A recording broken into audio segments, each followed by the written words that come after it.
എന്നാലും നല്ലൊരു ആംബിയൻസ് ആണ് നമുക്ക് ഇങ്ങനെ നടന്നു പോകുമ്പോൾ.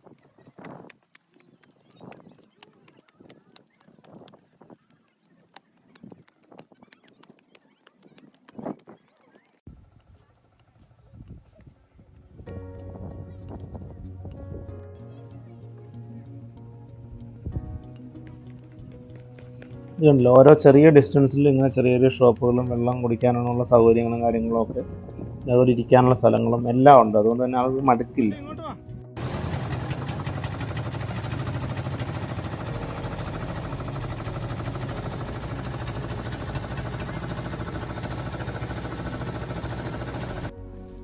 നമ്മളിപ്പോഴാണ് ഇതിൻ്റെ ഏറ്റവും ടോപ്പിലെത്തിയത്. ഇവിടെ നിന്നാണ് ഇതിൻ്റെ വ്യൂ പോയിന്റ് സ്റ്റാർട്ട് ചെയ്യുന്നത്. ഇവിടെ നിന്നാണ് ഈ ട്രൈബൽ വില്ലേജുകളും കാര്യങ്ങളും വീടുകളും കാര്യങ്ങളൊക്കെ ഉണ്ടാക്കി വെച്ചിരിക്കുന്നത്. അതിലേക്ക് ഇറങ്ങിപ്പോകേണ്ടി നമുക്കൊരു പാസേജ് ഉണ്ട്. നമ്മൾ അതിലെ പതുക്കെ ഇറങ്ങി ചെന്ന് കഴിഞ്ഞാൽ നമുക്ക് അവരുടെ വീടുകളും കാര്യങ്ങളും ഓരോന്നായിട്ട് അകത്തോടെ കയറി ഇറങ്ങി കണ്ടിട്ട് പോകാം.